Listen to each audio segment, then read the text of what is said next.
Subscribe to KC Trichy YouTube channel. Like, share and comment.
தந்தை மகன் தூய ஆவியாரின் பெயராலே ஆமென். நம் ஆண்டவராகிய இயேசு கிறிஸ்துவின் அருளும் கடவுளின் அன்பும் தூய ஆவியானவரின் நட்புறவும் உங்கள் அனைவரோடும் இருப்பதாக.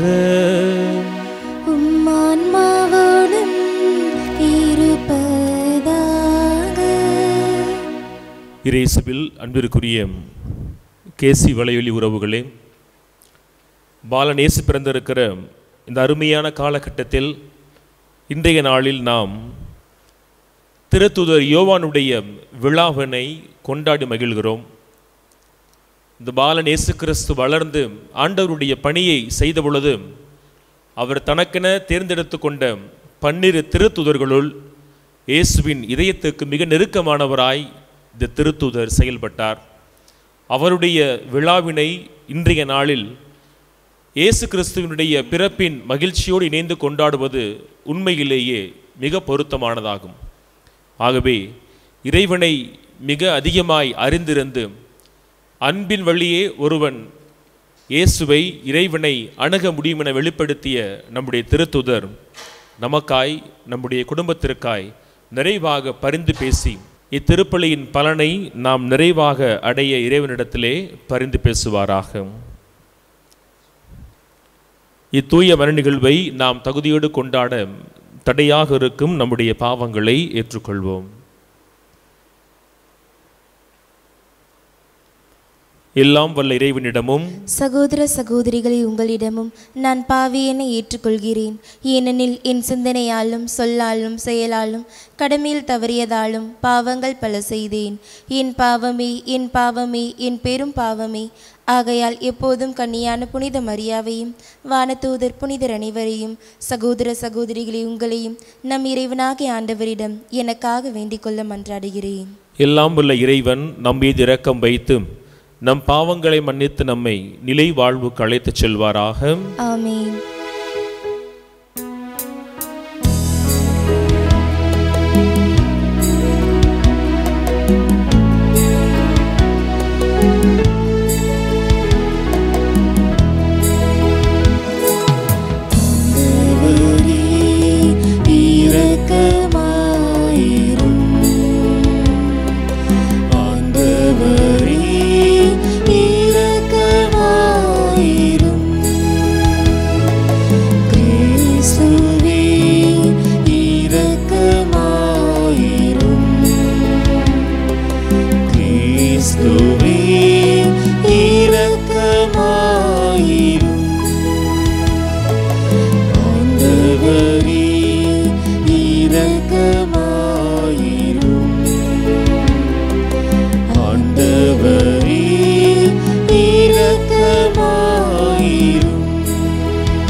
மாட்சிப்படுத்துகின்றோம் உமது மேலான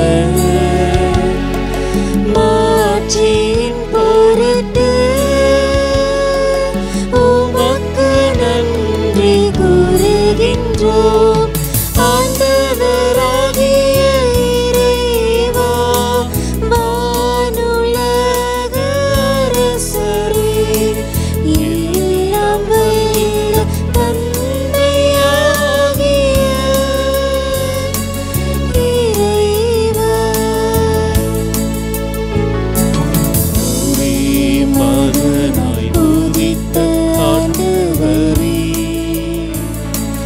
இயேசு கிறிஸ்துவே, ஆண்டவராகிய இறைவா, இறைவனின் செம்மறியே, தந்தையின் திருமகனே, உலகின் பாவங்களை போக்குபவரே, எங்கள் மேல் இரக்கமாயிரும்.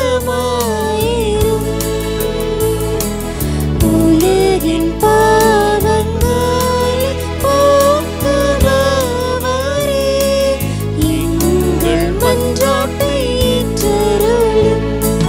தந்தையின் வலப்பக்கம் வீற்றிருப்பவரே, எங்கள் மேல் இரக்கமாயிரும்.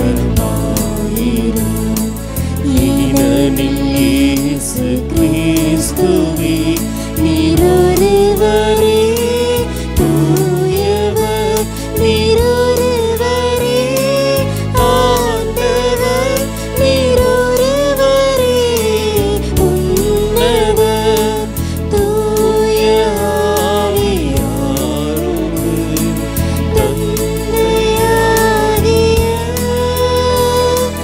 இறைவனின் மாட்சியில் இருப்பவர் நீரே.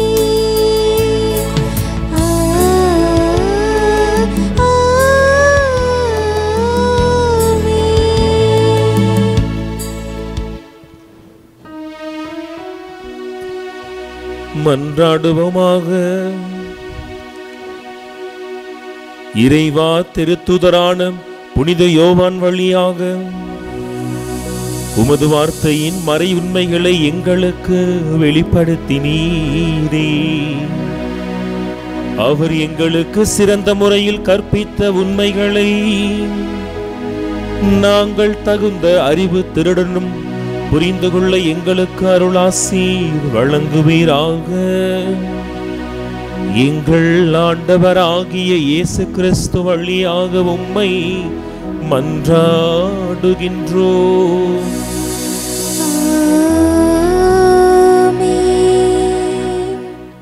முதல் வாசகம். நாங்கள் கண்டதை, நாங்கள் கேட்டதை உங்களுக்கு அறிவிக்கின்றோம். திருத்தூதர் யோவான் எழுதிய முதல் திருமுகத்திலிருந்து வாசகம். அதிகாரம் 1, இறை திருமுத்துக்கள் 1-4 முடிய. சகோதரர் சகோதரிகளே, தொடக்க முதல் இருந்த வாழ்வு அளிக்கும் வாழ்க்கை நாங்கள் கேட்டோம், கண்ணால் கண்டோம், உற்று நோக்கினோம், கையால் தொட்டுணர்ந்தோம். வெளிப்படுத்தப்பட்ட அந்த வாழ்வை நாங்கள் கண்டோம், அதற்கு சான்று பகர்கிறோம். தந்தையோடு இருந்தும் எங்களுக்கு வெளிப்படுத்தப்பட்டதுமான அந்த நிலை வாழ்வு பற்றி உங்களுக்கு அறிவிக்கின்றோம். தந்தையுடனும் அவருடைய மகன் இயேசு கிறிஸ்துவுடனும் நாங்கள் கொண்டுள்ள நட்புறவை நீங்களும் கொண்டிருக்குமாறு நாங்கள் கண்டதை, நாங்கள் கேட்டதை உங்களுக்கு அறிவிக்கின்றோம். எங்களது மகிழ்ச்சி நிறைவடையுமாறு உங்களுக்கு இதை எழுதுகின்றோம். ஆண்டவரின் அருள்வாக்கு. இறைவனுக்கு நன்றி. திருப்பாடல் 97. நீங்கள் அனைவரும் பாட வேண்டிய பதிலுரை பாடலின் பல்லவி. நேர்மையாளர்களே, ஆண்டவரில் களி கூறுங்கள்.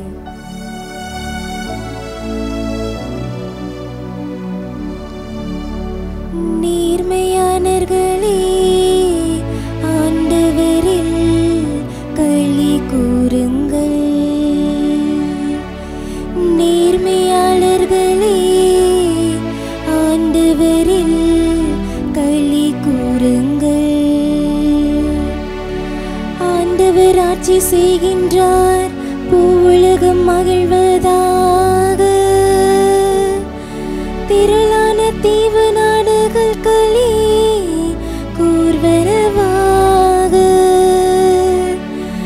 மேகமும் காரிருளும் அவரை சூழ்ந்துள்ளன.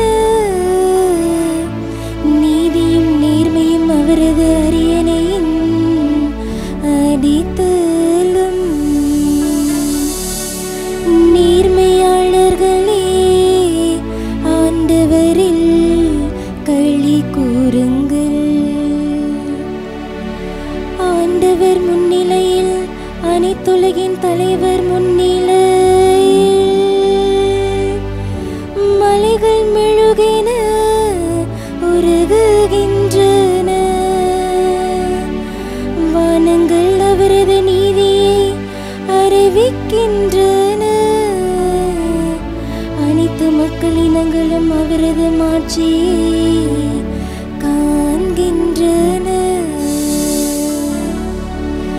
நேர்மையாளர்களே ஆண்டவரில் களி கூறுங்கள். நேர்மையாளருக்கென ஒளியும் நேரிய உள்ளத்தாருக்கென மகிழ்ச்சியும் விதைக்கப்பட்டுள்ளன.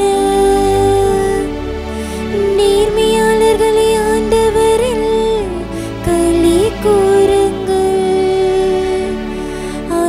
அவரது தூய்மையை நினைத்து அவரை புகழுங்கள்.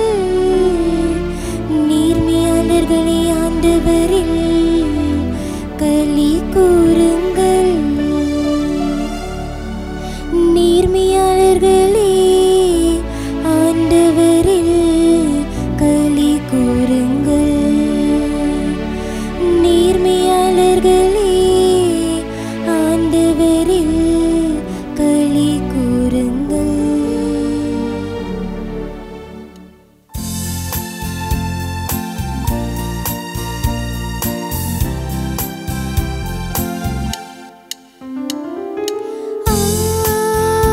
Alleluia,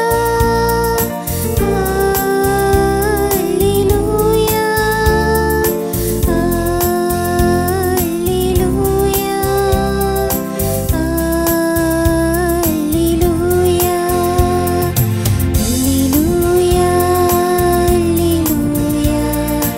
alleluia, alleluia, alleluia, அல்லேலூயா, அல்லேலூயா. இறைவா உம்மை வாழ்த்துகிறோம், ஆண்டவர் நீரென போற்றுகிறோம். மறைசாட்சியரின் விண்குழுவும் நிறைவாய் உம்மை போற்றிடுமே. அல்லேலூயா, அல்லேலூயா, அல்லேலூயா, அல்லேலூயா.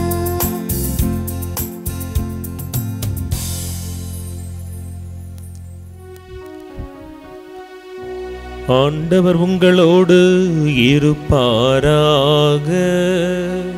உம் ஆன்மாவோடும் இருப்பாராக. யோவான் எழுதிய தூய நற்செய்தியிலிருந்து வாசகம். ஆண்டவரே மாட்சி உமக்கே.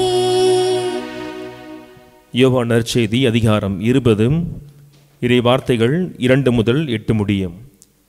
வாரத்தின் முதல் நாளன்று மகதலா மரியாம் சீமோன் பேதுருவிடம் இயேசு தனி அன்பு கொண்டிருந்த மற்ற சீடரிடமும் வந்து, ஆண்டவரை கல்லறையிலிருந்து யாரோ எடுத்து கொண்டு போய்விட்டனர், அவரை எங்கே வைத்தனரோ எங்களுக்கு தெரியவில்லை என்றார்.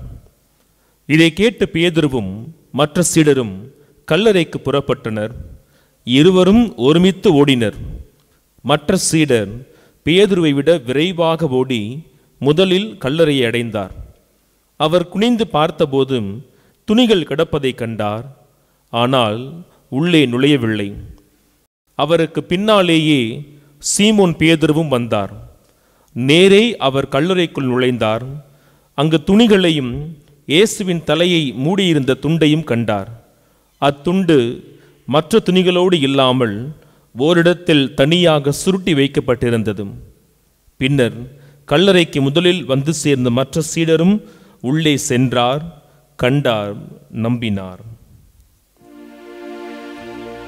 ஆண்டவரின் அருள்வாக்கு. கிறிஸ்துவே உமக்கு புகழ். ஆண்டவர் இயேசு கிறிஸ்துவுக்குள் பிரியமானவர்களே,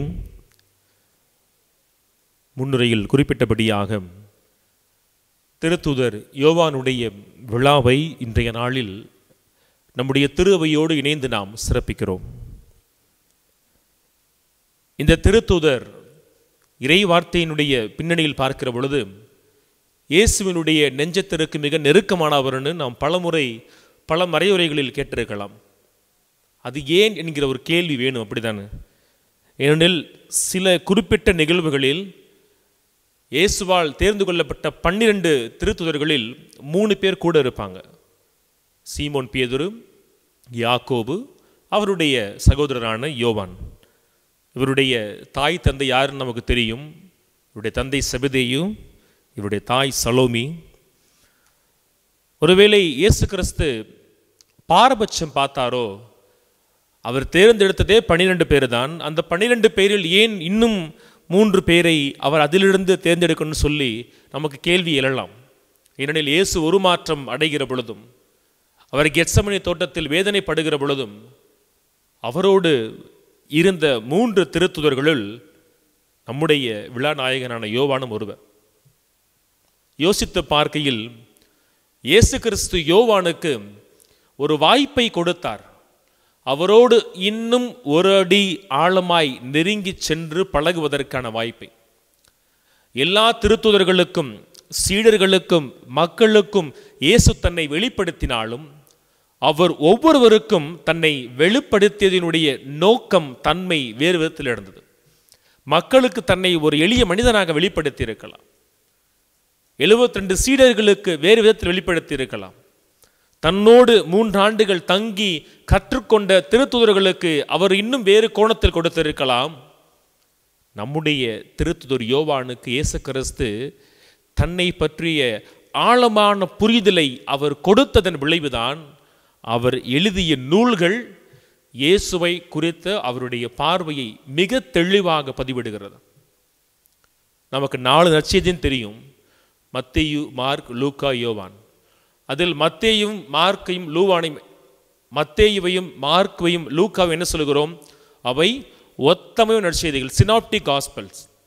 அந்த 3 நற்செய்தியும் அதனுடைய பொருள், அதனுடைய அமைப்பிலே அது ஒரு போல இருக்கும். ஆனால் ஏனைய 3 நற்செய்தியாளரிடமிருந்து நம்முடைய யோவான் முழுமையாய் வேறுபட்டு இருக்கிறார். அவர் வேறுபட்டதனுடைய அடிப்படை காரணமே அவர் அந்த விதத்தில் இயேசுவை புரிந்து கொண்டார் என்பதுதான். நல்லா பார்க்கலாம், எந்தெந்த காரியங்கள் மத்தேயுவிலும் மார்க்கிலும் லூக்காவிலும் இல்லையோ அதை தேர்ந்தெடுத்து யோவான் சொல்லியிருப்பார். மற்ற 3 நற்செய்தியும் இயேசுவினுடைய மனித தன்மையை, அவர் வாக்களிக்கப்பட்ட மெசியாவாக வந்ததை அவை அடிக்கோடிட்டு ஆழமாய் பதிவிடுகிற பொழுது, யோவான் மட்டும்தான் இயேசுவினுடைய இறைத்தன்மைக்கு மிக அதிகமான முக்கியத்துவம் கொடுத்தவராய் இருப்பார். அவர் தன்னுடைய நூலிலே 20வது அதிகாரம் 31வது வார்த்தையில சொல்லுவார், இந்த நூலினுடைய நோக்கம் எதற்காக? நற்செய்தி நோக்கத்தை அழகா சொல்றாரு பாருங்களேன். இயேசுவே இறைமகனாகிய மெஸ்ஸியா என நீங்கள் நம்புவதற்காகவும், நம்பி அவர் பெயரால் வாழ்வு பெறுவதற்காகவே இந்நூலில் உள்ளவை எழுத பெற்றுள்ளன. நீங்கள் அவரை நம்பணும்னு சொல்றாரு. அப்படி சொல்ற யோவான் காலம் ஓட ஓட தன்னுடைய பார்வையை அவர் மாற்றிக்கொள்ளவில்லை. அவர் திருமுகத்தை எழுதுகிற பொழுதும் முதல் திருமுகத்திலே 5வது அதிகாரத்திலே அவர் இப்படியாக சொல்லுவார். 5வது அதிகாரம் 5வது இறைவசனத்தில், இயேசு இறைமகன் என்று நம்புவோரை தவிர உலகை வெல்வோர் யார்? உலகை வெல்ல வேண்டுமா? இயேசு இறைமகனை நம்புங்கள்னு சொல்லுவார். அவர் தொடர்ந்து கீழே எழுதுவார் 11வது இறைவசனத்திலே, கடவுள் நமக்கு நிலை வாழ்வை அளித்துள்ளார், இந்த வாழ்வு அவர் மகனிடம் இருக்கிறது, இறைமகனை கொண்டிருப்போர் வாழ்வை கொண்டுள்ளார்கள். எதை தன் திருமுகத்திலே அவர் எழுதியிருக்கிறாரோ அல்லது எதை தன் நற்செய்தியிலே பதிவிட்டு இருக்கிறாரோ அதிலிருந்து அவர் மாறவே இல்லை. நான் எழுதியதன் நோக்கம் நீங்கள் இயேசுவை நம்ப வேண்டும். அப்படி நீங்கள் நம்புகிற பொழுது உங்களுக்கு வாழ்வு உண்டு. அவர் ஏன் இதை சொல்ல வேண்டும்? அதற்கும் ஒரு பின்னணி இருக்கிறது. மற்ற 3 நற்செய்திகளும் இதற்கு முன்னதாகவே எழுதி முடிச்சிட்டாங்க. நற்செய்திகளில் கடைசியாய் எழுதப்பட்டது யோவான் நற்செய்தி. ஏறக்குறைய முதல் நூற்றாண்டினுடைய இறுதியில், 2ஆம் நூற்றாண்டினுடைய தொடக்கத்திலே அது முழுமை வடிவம் பெற்றிருக்கலாம்.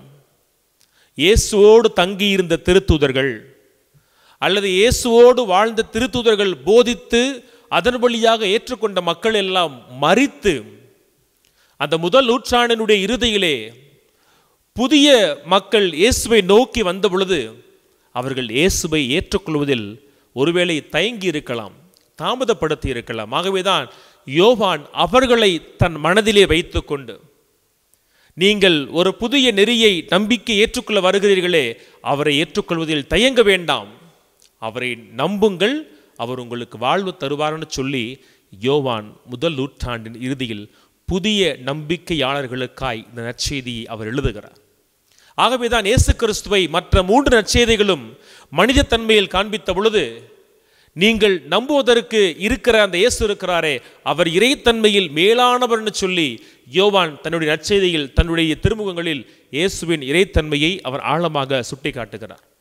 அவருடைய ஒவ்வொரு அதிகாரத்தையும் நீங்கள் நற்செய்தியில் படித்து பார்த்தீங்கன்னு சொன்னால் ஒவ்வொன்றுமே ஒரு வருஷம் ஃபுல்லாக உட்காந்து தியானிப்பதற்கான ஆழமான இறையியல் பார்வைகளை கொண்டிருக்கும். முதல் அதிகாரம் நற்செய்தியில் வாசித்து பாருங்களே, அவர் கடவுள் அப்படின்னு பதிவிடுவார். தொடக்கத்திலே அவர் வாக்காயிருந்தார், கடவுளோடு இருந்தார், கடவுளாகவும் இருந்தார். தான் எழுதுகிற முதல் வார்த்தையிலேயே இயேசுவை கடவுளாக காண்பிக்கிறார். அவர் ஒரு சாதாரண மனிதன் கிடையாது. நீங்கள் ஏற்றுக்கொள்ள தயங்குகிற அல்லது தாமதிக்கிற அல்லது ஏற்றுக்கொண்டிருக்கிற இயேசு அவர் கடவுள். ஒட்டுமொத்த கடவுளுடைய நிறைவும் இந்த இயேசுவில் குடிகொண்டிருக்குன்னு சொல்லி யோவான் பதிவிடுகிறார். மற்ற 3 நற்செய்திகளும் இயேசுவை அவர் புதுமைகளை செய்கிற மனிதனாய் காண்பித்த பொழுது, யோவான் மட்டும்தான் இயேசு செய்த அற்புதங்களை எல்லாம் புதுமைகளாய் காண்பிக்காமல் அவர் அறிகுறிகளாய் காண்பிப்பார். 2வது அதிகாரத்தில் பார்க்கிறோம், இயேசுவினுடைய முதல் புதுமையை யோவான் பதிவிடுகிறார். நாம் மோசேயுடைய வாழ்க்கையில் வாசிக்கிறோமே, அவர் தண்ணீரை இரத்தமாய் மாற்றார்னு பார்க்கிறோம் பாருங்க. இந்த இடத்தில் மோசேயை விட மேலானவராய் இயேசுவை படம் எடுத்து காண்பிக்கிறார். இவர் தண்ணீரை இரத்தமாய் அல்ல, இவர் தண்ணீரை திராட்சை ரசமாய் மாற்றக்கூடியவர். 3ஆம் அதிகாரத்தில் வாசிக்கிறோம் பாருங்களே, நிக்கதேமு சென்று இயேசுவை பார்த்து கேட்பார், நான் என்ன செய்யணும்னு சொல்லும்போது சொல்லுவார், நீ தண்ணீரால் பிறந்திருக்கிறாய், நீ மீண்டும் ஆவியால் பிறக்க வேண்டும். மற்ற நற்செய்தியாளர்கள் சொல்லாத ஆழமான இறையியல் கருத்துக்களை யோவான் மட்டும் எப்படி சொல்ல முடிஞ்சதுன்னு சொன்னா, அதுதான் அவர் இயேசுவோடு கொண்டிருந்த தனிப்பட்ட ஆழமான உறவு. ஒருவேளை இந்த நற்செய்தி எழுதப்படலன்னு சொன்னா, இவ்வளவு ஆழமான இறையியல் கருத்துக்கள், இயேசுவினுடைய இறைத்தன்மை வெளிப்படாமலே போயிருக்கும். மோசே கேட்பாரு கடவுளிடத்துல, என்னை அனுப்புறீங்களே எகிப்துக்கு, அங்க இருக்கிற மக்கள் கேட்பாங்களே நான் யாருன்னு சொல்லும் பொழுது கடவுள் வெளிப்படுத்துவாய், இருக்கிறவர் நானேன்னு சொல்லு அப்படின்னு சொல்ல. இருக்கிறவர் நானே, நேற்றும் இன்றும் என்றும் இருக்கிற கடவுள் நான் போய் சொல்லுன்னு சொல்லுவாரு. இதே வார்த்தைகளை மற்ற நற்செய்தியாளர்கள் பதிவிடாத பொழுது 7 முறை யோவான் பதிவிடுவார். இதோ நானே ஆயனாக இருக்கிறேன், நானே உங்களுக்கு உணவாக இருக்கிறேன், நானே உங்களுக்கு வழியாக இருக்கிறேன், நானே உங்களுக்கு வாழ்வாய் இருக்கிறேன்னு சொல்லி இயேசுவை காலங்களை எல்லாம் கடந்து என்றும் வாழ்கிறவராய் இந்த யோவான் படம் பிடித்து காண்பிப்பார். இப்படி முதல் 12 அதிகாரங்கள் இந்த நற்செய்திகள் பலர் பல அறிஞர்கள் பல விதத்தில் பிரிப்பாங்க. நான் பார்ப்பது முதல் 12 அதிகாரம் அவையெல்லாம் ஒரு பகுதி, மீதி இருக்கிற 9 அதிகாரங்கள் ஒரு பகுதி. முதல் 12 பார்க்கிறோம் ஒவ்வொரு அதிகாரமும் it's a gospel of science. அறிகுறிகளின் நற்செய்தியாய் நீங்கள் 12 அதிகாரத்தையும் தனித்தனியாய் வாசித்து பாருங்களே. பழைய ஏற்பாட்டில் சுட்டி காட்டப்பட்டவை, பழைய ஏற்பாட்டில் பேசப்பட்டவை எல்லாத்தையும் மீண்டுமாய் இந்த 12 அதிகாரமும் சொல்லும். ஆனால் ஒவ்வொரு அதிகாரமும் இயேசுவை பழைய ஏற்பாட்டை விட, பழைய ஏற்பாட்டு மனிதர்களை விட உயர்ந்தவராய், தலை சிறந்தவராய் காண்பிச்சுக்கிட்டே இருக்கும். நீங்கள் பார்க்கலாம், இயேசு சொல்லுவார், நானே உங்களுக்கு ஆயின்னு சொல்லுவார் 10வது அதிகாரத்தில். 11ஆம் அதிகாரத்தில் உயிரை மீண்டும் கொடுக்கக்கூடியவராய் இருப்பார். இப்படி யோவான் இயேசுவோடு கொண்டிருந்த தனிப்பட்ட அன்புதான் அவர் இயேசுவை குறித்து இன்னும் ஆழமாய் எழுதுவதற்கான ஒரு மிகப்பெரிய வாய்ப்பாய் அமைந்திருந்தது. அப்படிப்பட்ட யோவான் இந்த நற்செய்தியினுடைய இந்த நாளிலே அவர் கொடுக்கிற செய்தி, தன் திருமுகத்தின் வழியாக அவர் ஒருவேளை பேசலாம். அவர் சொல்லுவார், கடவுள் அன்பாய் இருக்கிறார்.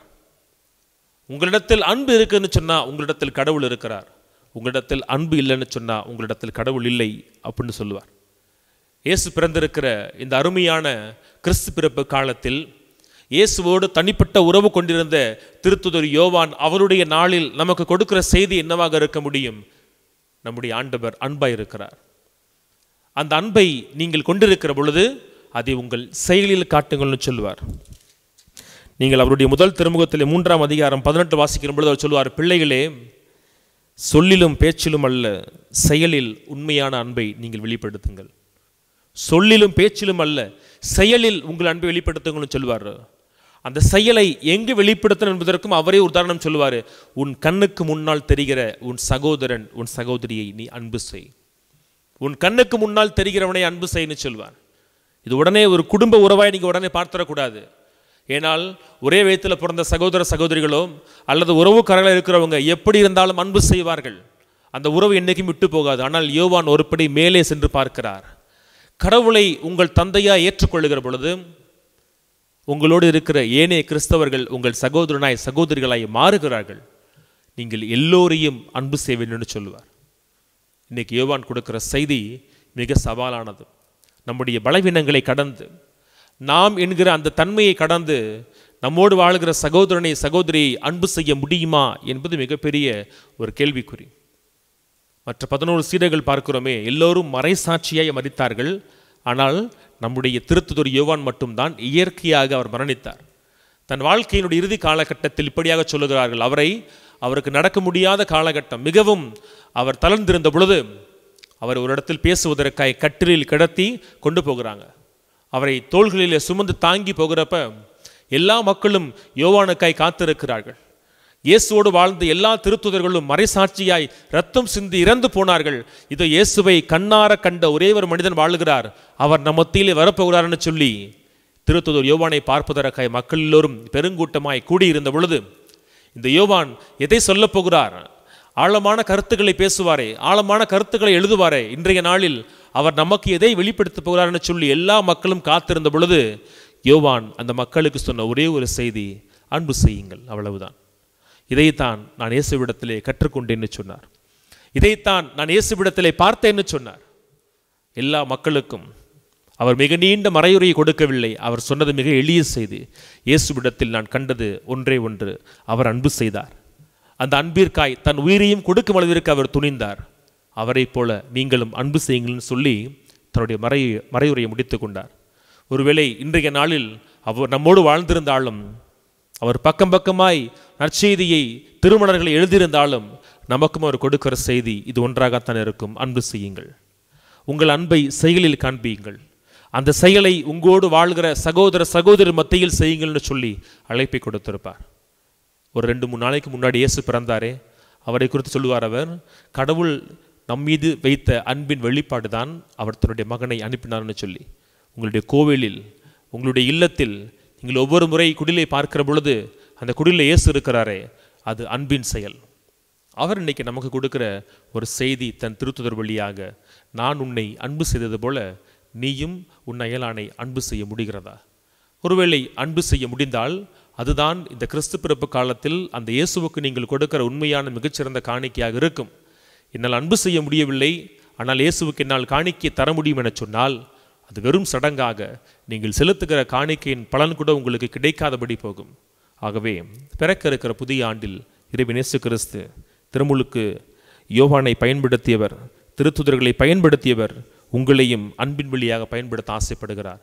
அன்பு செய்வோம், இறைவனுடைய அன்புக்குரிய மக்களாய் மாறுவோம். ஆமென்.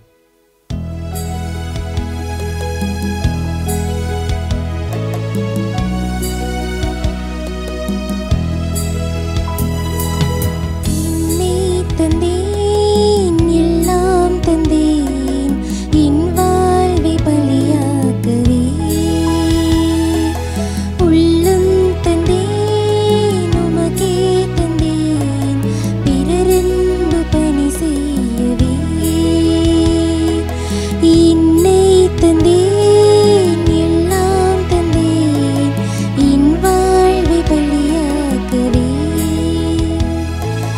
உள்ளம் தந்தேன், உமக்கே தந்தேன், பிறரன்பு பணி செய்யவே.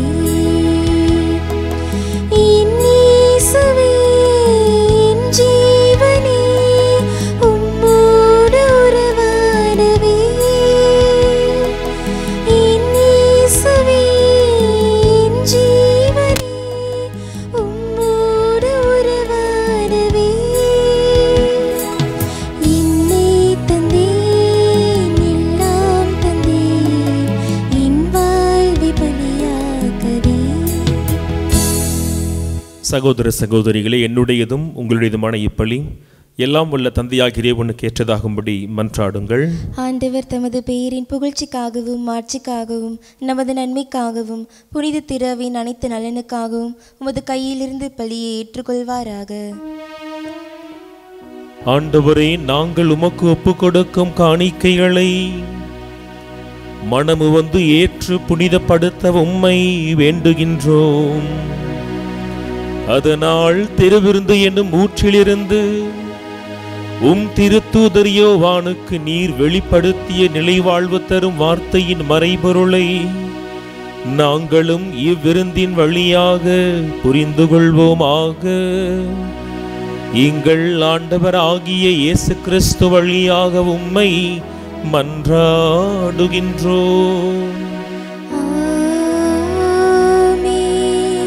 ஆண்டவர் உங்களோடு இருப்பாராக. உம் ஆன்மாவோடும் இருப்பாராக. இதயங்களை மேலே எழுப்புங்கள். ஆண்டவரிடம் எழுப்பியுள்ளோம். நம் இறைவனாகிய ஆண்டவருக்கு நன்றி பாடுவோம். அது தகுதியும் நீதியும் ஆனதே. ஆண்டவரே, தூயவரான தந்தையே, எந்நாளும் எவ்விடத்திலும் நாங்கள் உமக்கு நன்றி செலுத்துவதும் மெய்யாகவே தகுதியும் நீதியுமாகும். எங்கள் கடமையும் மீட்புக்குரிய செயலுமாகும். இறைவாக்கினர் அனைவரின் திருவுரைகள் கிறிஸ்துவை முன்னறிவித்தன. சொல்லற்கரிய அன்புடன் கன்னித்தாய் அவரை தம் திருவயிற்றில் தாங்கினார். அவர் வரவிருக்கின்றார் என திருமுழுக்கு யோவான் முன்னறிவித்தார். வந்தபின் இயேசுவை சுட்டி காட்டினார். நாங்கள் விழிப்போடு வேண்டுவதையும் அக்களிப்போடு தமது புகழ் பாடுவதையும் அவர் காணும் பொருட்டும் தமது பிறப்பின் மறைபொருளை முன்னரே மகிழ்வுடன் எதிர்பார்த்திருக்க எமக்கு அருளினார். ஆகவே வானதூதர் முதன்மை வானதூதரோடும் அரியணையில் அமர்வோர் தலைமை தாங்குவோரோடும் வான் படைகளின் அணிகள் அனைத்தோடும் சேர்ந்து நாங்கள் உமது மாட்சியை புகழ்ந்து பாடுவதாவது: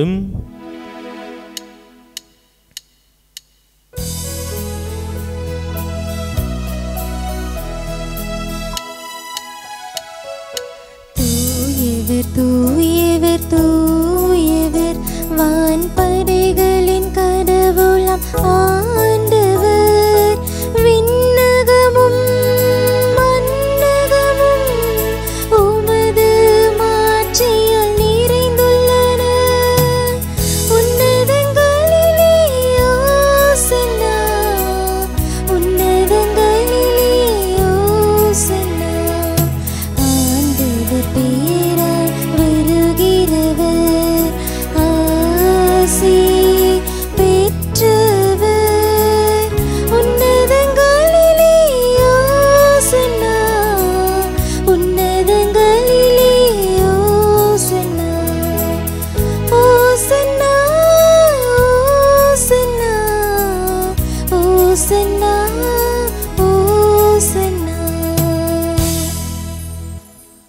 ஆண்டவரே, நீர் மெய்யாகவே தூயவர், தூய்மை அனைத்துக்கும் ஊற்றும்.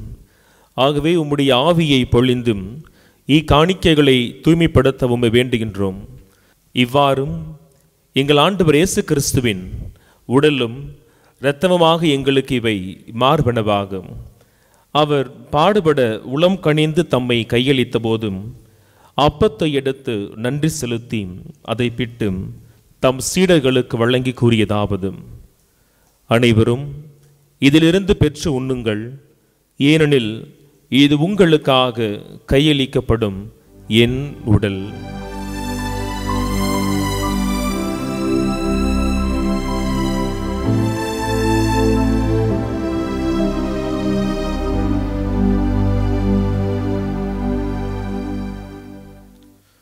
அவ்வண்ணமே இரவு விருந்தை அருந்திய பின் கிண்ணத்தையும் எடுத்து மீண்டும் உமக்கு நன்றி கூறி தம் சீடர்களுக்கு அளித்தவர் கூறியதாவது: அனைவரும் இதிலிருந்து பெற்று பருகுங்கள், ஏனெனில் இது புதிய நிலையான உடன்படிக்கைக்கு உரிய என் இரத்தத்தின் கிண்ணம்.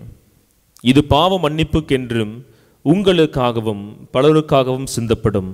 இதை என் நினைவாக செய்யுங்கள்.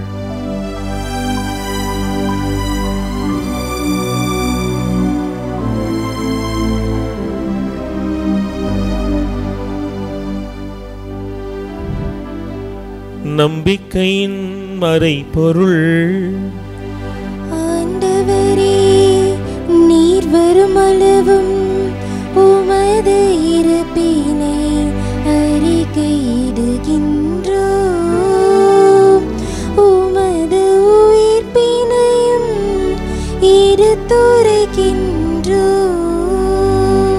ஆண்டவரே, நாங்கள் கிறிஸ்துவின் இறப்பினையும் உயிர்ப்பினையும் நினைவு கூர்ந்தும் வாழ்வு தரும் அப்பத்தையும் மீட்பளிக்கும் கிண்ணத்தையும் உமக்கு கொடுக்கிறோம். உம் திருமுன் நின்று உமக்கு ஊழியம் புரிய தகுந்தவர்களாய் எங்களை ஏற்றுக்கொண்டீர். எனவே உமக்கு நன்றி செலுத்துகிறோம். கிறிஸ்துவின் உடலிலும் இரத்தத்திலும் பங்கு கொள்ளும் எங்களை தூய ஆவியார் ஒன்று சேர்த்தருளும்படியாக உம்மை தாழ்மையோடு மன்றாடுகிறோம். ஆண்டவரே, உலகெங்கும் பரவியிருக்கும் உடைய திரு அவையை நினைவு கூர்ந்தருளும். எங்கள் திருத்தந்தை பிரான்சிஸ், எங்கள் ஆயர் ஆரோக்கியராஜ், எல்லா துறவியரையும் நிறைவாக ஆசீர்வதித்தும் அவர் தம் பணியின் வழியாக திரு அவை அன்பில் நிறைவு பெறச் செய்தருளும். உயிர்த்தெழும் எதிர்நோக்குடன் துயில் கொள்ளும் எங்கள் சகோதர சகோதரிகளையும் இறந்தோர் அனைவரையும், குறிப்பாக இந்த 2024ஆம் ஆண்டில் எங்களோடு வாழ்ந்து மரித்த எங்கள் பெற்றோர், உறவினர், நண்பர்கள், நாங்கள் முன்னர் இருந்த மனிதர்கள் ஆகிய எல்லோரையும் நீர் இரக்கத்தோடு நினைவு கூர்ந்தும் உமது திருமுக ஒளியினுள் ஏற்றருளும். எங்கள் அனைவர் மீதும் இரக்கமாயிரும். கடவுளின் கன்னி தாயான புனித மரியாம், அவருடைய கணவரான புனித யோசேப்பு, திருத்தூதர் யோவான், ஏனைய திருத்தூதர்கள், மேலுமாய் இவ்வுலகில் உமக்கு உகந்தோராய் வாழ்ந்த எல்லா புனிதரோடும் நாங்கள் நிலை வாழ்வின் மக்களாய் மாறி உம் திருமகனும் எங்கள் மீட்பருமாகிய இயேசு கிறிஸ்து வழியாகும் உம்மை எந்நாளும் புகழ்ந்திடும் வரம் அருள இறைஞ்சி மன்றாடுகிறோம்.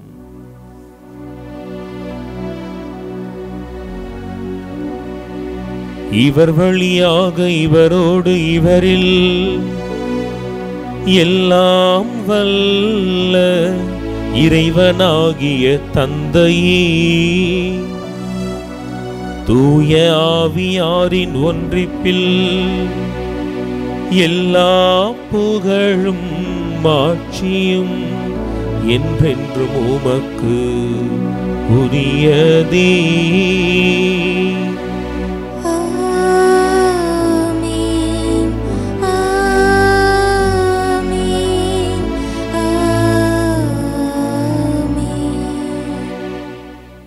மீட்பரின் கட்டளையால் கற்பிக்கப்பட்டும் இறை படிப்பினையால் பயிற்சி பெற்ற நாம் துணிந்து மன்றாடுவோம். விண்ணுலகில் இருக்கிற எங்கள் தந்தையே, உமது பெயர் தூயது என போற்ற பெறுக. உமது ஆட்சி வருக. உமது திருவுள்ளம் விண்ணுலகில் நிறைவேறுவது போல மண்ணுலகிலும் நிறைவேறுக. எங்கள் அன்றாட உணவை இன்று எங்களுக்கு தாரும். எங்களுக்கு எதிராக குற்றம் செய்வோரை நாங்கள் மன்னிப்பது போல எங்கள் குற்றங்களை மன்னியும். எங்களை சோதனைக்கு உட்படுத்தாதேயும், தீமையிலிருந்து எங்களை விடுவித்தருளும். ஆண்டவரே, தீமையிலிருந்து எங்களை விடுவித்தும் எங்கள் வாழ்நாளில் அமைதியை கனிவோடு அருளோம் மன்றாடுகிறோம். உமது மேலான இரக்கத்தின் உதவியால் நாங்கள் பாவத்திலிருந்து எப்போதும் விடுதலை பெற்று யாதொரு கலக்கமுமின்றி நலமாய் இருப்போமாகும்.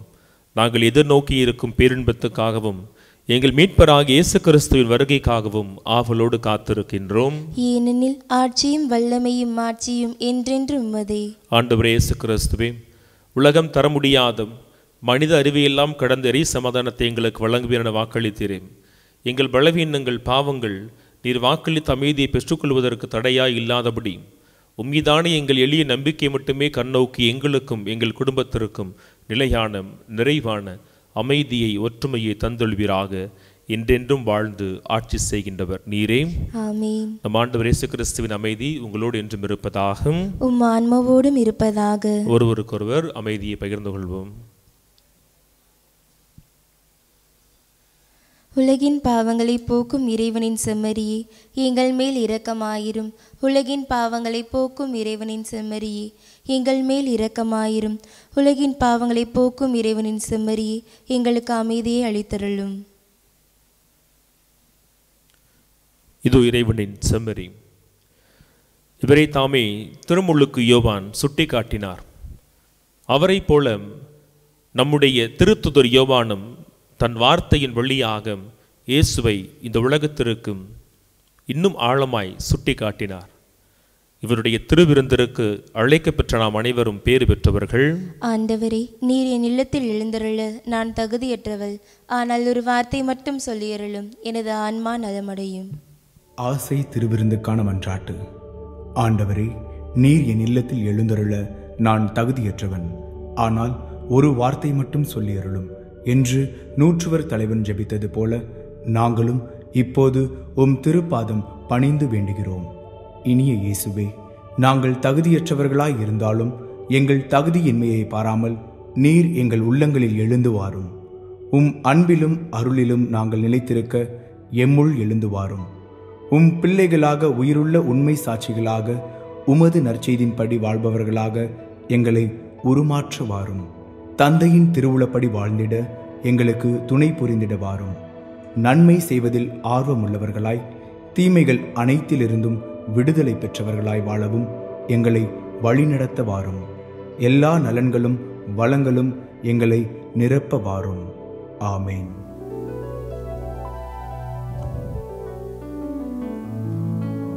ஆண்டவர் இயேசுவில் பிரியமானவர்களே, பாலன் இயேசுவினுடைய பிறப்பை மகிழ்வோடு கொண்டாடும் இந்த காலத்தில் அவருடைய அன்பு சீடர் யோவான் இயேசுவை இன்னும் ஆழமாய் வெளிப்படுத்தினார். அவருடைய வார்த்தைகளை வாசிக்கிற பொழுது கடவுளை அன்பின் முழு வடிவமாய் நம் கண்களுக்கு முன்னால் அவர் படம் பிடித்து காட்டுவார்.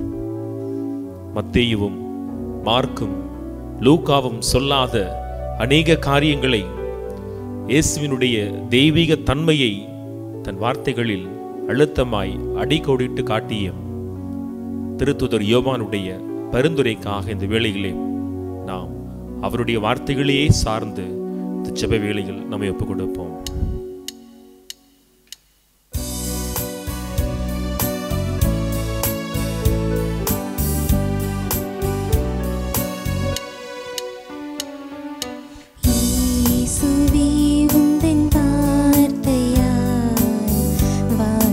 வளம் பெருமே நாளுமே அன்பு பாதையில் கால்கள் நடந்திடுமே. தேவனே, உந்தன் பார்வையால் என்னுள்ளம் மலர்ந்திடுமே. இயேசுவே, என் தெய்வமே, உன்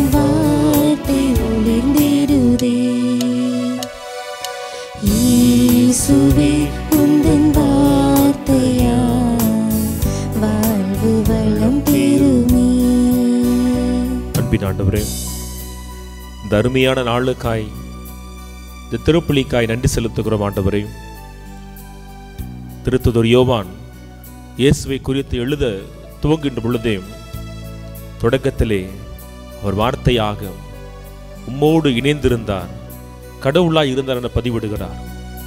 அந்த வார்த்தையானவரை மனுவர் எடுக்கும்படியாக நீர் எங்களுக்காக கையெழுத்து கிருபைக்கு நன்றி செலுத்துகிறோம். ஆண்டவரே, இது வாக்கு மனிதரானார், எங்களிடையே குடிகொண்டார் என்பதை நாங்கள் கொண்டாடும் இந்த காலகட்டத்தில் ஆண்டவரே, இயேசு கிறிஸ்து பாதியில் வந்தவர் அல்ல, அவர் தொடக்கத்திலிருந்தே கடவுளோடு கடவுளாய் இருந்தவர் என்கின்ற மிகப்பெரிய வெளிப்பாட்டை ஆண்டவரே ஏனைய நற்செய்தியாளர்கள் வெளிப்படுத்தாத சூழலில் முதல் நூற்றாண்டின் இறுதியில் உம்மை ஏற்றுக்கொண்ட புதிய மக்களுக்கு ஆண்டவரே இயேசுவை அவ்வண்ணமாய் இது யோவானை பயன்படுத்தி ஆண்டவரே எழுதிய உம்முடைய வார்த்தைகளுக்காய் நன்றி செலுத்துகிறோம்.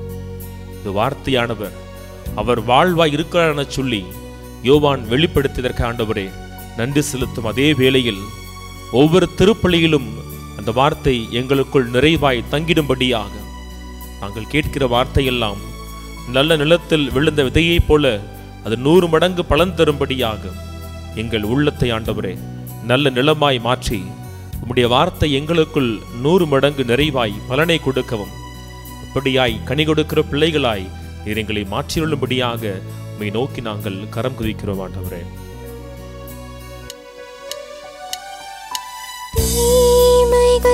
தகர்ந்தொழிந்திடும் உன் வார்த்தை வழிமயிலே பகைமையும் சுயநலங்களும் இங்கு வீழ்ந்து ஒழிந்திடுமே. தீமைகள் தகர்ந்தொழிந்திடும் உன் வார்த்தை வழிமயிலே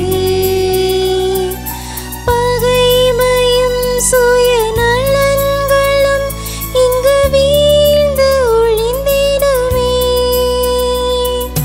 நீதியும் அன்பு நேர்மையும் பொங்கி நிறைந்திடுமே. இயேசுவே தேவனே உன் வார்த்தை ஒளிர்ந்திடுமே. இயேசுவே உந்தன் வார்த்தையால் வாழ்வு வளம் பெறுமே. நாளுமே அன்பு பாதையில் கால்கள் நடந்திடுமே.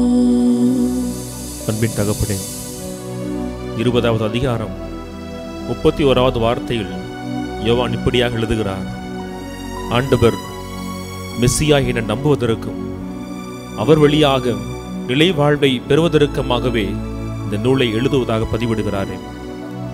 இந்த இயேசுவை நாங்கள் மெஸ்ஸியாவாக நம்பி நிலை வாழ்வை பெறுவதற்கு ஆண்டவரே அவரை நீர் மிகச்சிறந்த பாத்திரமாக பயன்படுத்தினீரே. அவருடைய ஓட்டம் எங்கள் வாழ்க்கையில் பொய்த்து போகாதபடி ஆண்டவரே நீர் எங்களுக்கு ஆசிரியை கொடுத்து அவர் எண்ணிய கனவெல்லாம் எங்கள் வாழ்க்கையில் நிறைவேறட்டும் ஆண்டவரே. இயேசுவை நாங்கள் நம்ப வேண்டும், அதற்கு அவருடைய வார்த்தைகள் உதவி செய்யட்டும் ஆண்டவரே. முதல் அதிகாரத்தில் வாக்காய் இருக்கிறார் சொன்ன யோவான் தாமே 2ஆம் அதிகாரத்தில் இதோ இயேசு கிறிஸ்துவை தண்ணீரை திராட்சரசமாய் மாற்றுகிற அற்புதங்களை செய்கிற கடவுளாக வெளிப்படுத்தினாரே. அந்த அற்புதங்கள் எங்கள் வாழ்க்கையில் நடக்கட்டும் ஆண்டவரே. 3வது அதிகாரத்திலே நீங்கள் மீண்டுமாய் ஆவியில் பிறக்க வேண்டும் என சொல்லி ஆவியானவரை எங்களுக்கெல்லாம் அடைக்கல பாறையாய் அவர் தம் திருவாய் மலர்ந்து கற்பித்தாரே. அது எங்கள் வாழ்க்கையில் நிறைவேற கிருபை செய்திருளும் ஆண்டவரே. உங்களுக்கு ஒரு துணையாளரை அனுப்புகிறேன் என சொன்னாரே, அந்த துணையாளர் எங்களோடு இருக்கட்டும் ஆண்டவரே. நிக்கதேமுவை பார்த்து நீ தண்ணீரால் பிறந்திருக்கிறாய், ஆவியினால் பிற என சொன்ன அந்த வார்த்தை ஆண்டவர் எங்களுக்கும் உரித்தாக செய்திருளும். இதோ சமாரிய பெண்ணோடு பேசுகிற இயேசுவை எங்களுக்கு காண்பிக்கும் யோவான் எல்லா விதமான ஏற்ற தாழ்வுகளை எல்லாம் கடந்து ஆண் பெண் பாலின வேறுபாடுகள் எல்லாம் துறந்து ஆண்டவரே ஒடுக்கப்பட்ட பெண்ணோடு அவர் தம் பாத்திரத்திலிருந்து தண்ணீரை அருந்துவதற்காய் இயேசு கரம் குவித்திரும்படியாக படம் எடுத்து காண்பிக்கிறாரே. எங்களோடு வாழும் சக மனிதர்களை நாங்கள் வேறுபாடுகளை கடந்தாண்டவரே ஏற்றுக்கொள்ளுகிற பாக்கியத்தை கொடுத்திரணும்.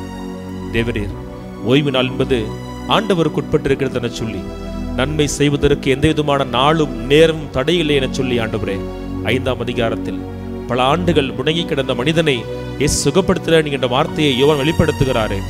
எங்களுக்கும் ஆண்டவரே அதே போல எல்லா நாளிலும் ஆண்டவரை அறிவிக்கிற அவருக்காய் வாழ்கிற பாக்கியத்தை கொடுத்திரளும் ஆண்டவர்.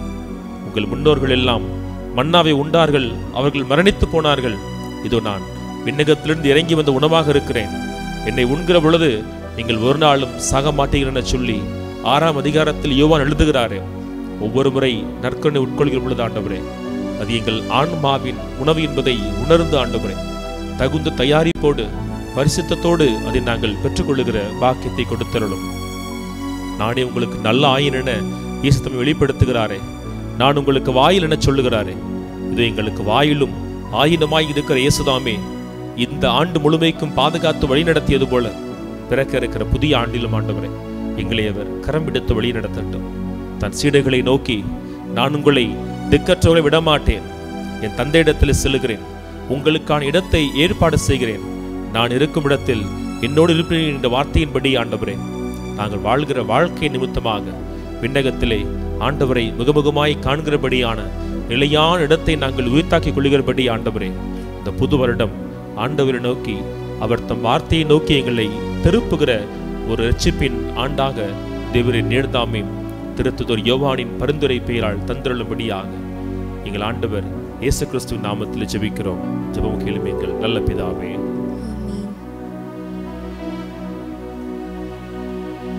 எல்லாம் வல்ல இறைவா, மனிதரான வார்த்தையை திருத்துதரான புனித யோவான் போதித்தார். நாங்கள் கொண்டாடிய இம்மறைபொருள் வழியாக அவ்வார்த்தை எங்களிடையே எந்நாளும் குடிகொள்வதாக. இன்றென்றும் வாழ்ந்து ஆட்சி செய்கின்ற அவர் வழியாக உம்மை மன்றாடுகின்றோம்.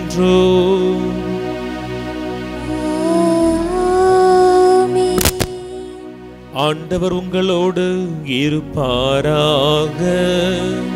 உம்மான்மாவோடும் இருப்பாராக. எல்லாம் வல்ல இறைவன் தந்தை, மகன், தூய ஆவியார் உங்கள் அனைவரையும் நிறைவாக ஆசீர்வதிப்பாராக.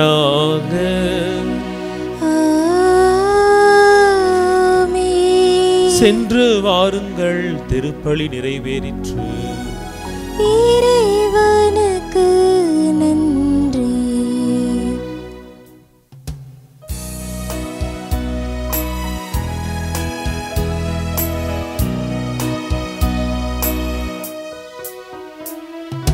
கன்னிமையில் இறைவன் ஒரு கொடுத்தார், அந்த முன்னவனின் அன்னை என திகழ்ந்தார். கன்னிமையில் இறைவன் ஒரு கொடுத்தார், அந்த முன்னவரின் அன்னை என திகழ்ந்தார். மனுக்குளம் வாழ்ந்திட பாதை படைத்தார், மனுக்குளம் வாழ்ந்திட பாதை படைத்தார். தினம் அவள் புகழினை பாடிடுவோம், அன்னைக்கு கரம் குவிப்போம், அவள் அன்பை பாடிடுவோம், அவள் அன்பை பாடிடுவோம், அன்னைக்கு கரம் குவிப்போம்.